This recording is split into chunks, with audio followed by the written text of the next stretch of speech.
Salut Sandrine, tu as 21 ans.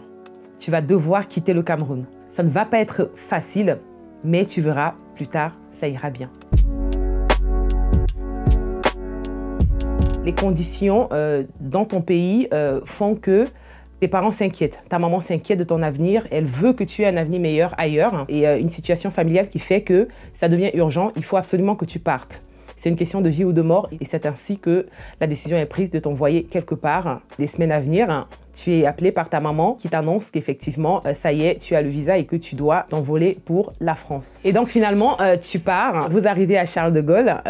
Vous sortez de l'avion. Vous suivez tout le monde. Et là, contrôle de police. Tu es interrogé sur le pourquoi de ta venue en France, sur les moyens dont tu disposes. Tu es épuisé déjà par le voyage, tu n'as personne qui te défend parce que tu as toujours eu l'habitude d'être avec ta maman à côté. Tu es invité à rejoindre une autre salle où tu as un officier qui vient, une femme qui va te fouiller, te demander de te déshabiller complètement pour te fouiller et te dire d'être sage, de rester calme parce qu'effectivement, sinon, ça va être violent. Donc, tu te calmes, tu es fouillé, on te demande de te rhabiller, on te laisse dans cette salle toute seule pendant un moment. Et puis, après un certain temps, on vient et on te dit « Madame, la décision a été prise, vous allez être rapatriée dans votre pays d'origine ».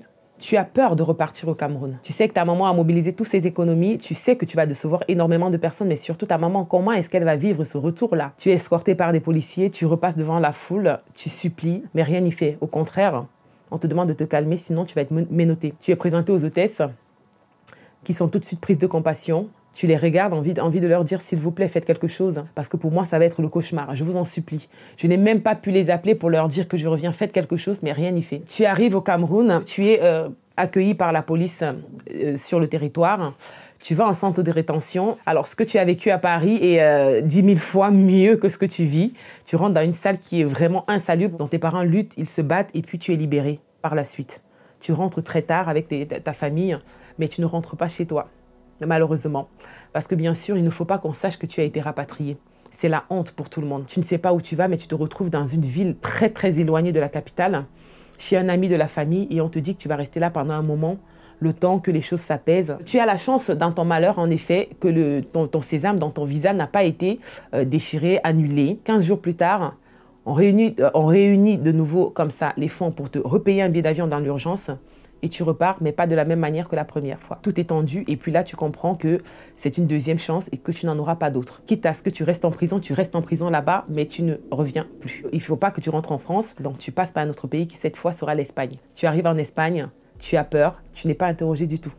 Tu passes comme une lettre, comme ça, à la poste, comme on dit, et tu es accueilli par cette personne. Il te passe le téléphone et au bout du fil, c'est ta famille. Allô, et puis c'est la fête. Et là, tu comprends effectivement, ça y est, je suis arrivé, je suis en Europe. Tu prends le train, tu arrives en France. Quand il n'y aura plus de validité sur ce visa, ça va être, tu vas devoir vivre comme un prisonnier, tu vas devoir te cacher. Tu découvres la vie de sans-papier. Ton vœu le plus cher, quand tu pars, de te dire que je vais aller dans les universités, je vais fréquenter, mais tu ne peux rien faire en fait.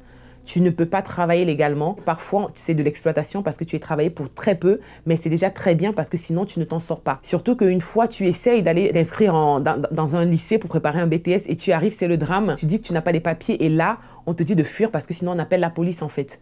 Et là, tu fuis, tu cours. Quelques mois plus tard, heureusement, tu fais la rencontre d'une personne, c'est l'amour. Et puis là, tu tombes enceinte de ta fille. Tu as ta fille qui est française et puis du coup, derrière, tu es régularisé, donc tu as on va dire, ton premier titre de séjour. Et comme ça, tu décroches plus tard un CDI en tant que caissière dans un hypermarché. Tu as ton deuxième enfant, puis ton troisième enfant. Tu décides comme ça de reprendre tes études pour pouvoir t'en sortir. Et à la fin, tu es major de promotion, tu es encouragé par tes enseignants. Et après la licence, tu décides de poursuivre un master. Et tu passes ton master et au bout de 4 années d'études longues, tu signes ton contrat en CDI en tant que cadre, conseiller de clientèle professionnelle dans une grande banque. Tu ne réalises toujours pas, il te faut du temps pour réaliser en fait que c'est vrai. C'est ainsi que tu commences à accompagner des personnes qui te sollicitent. Et tu décides comme ça de te former et donc de passer une certification en coaching professionnel. Tu passes ta certification avec félicitations du jury et là tu développes tes accompagnements. Et par la suite, vous recevez comme ça un certificat de parrainage républicain. Une attestation, un remerciement de la nation entière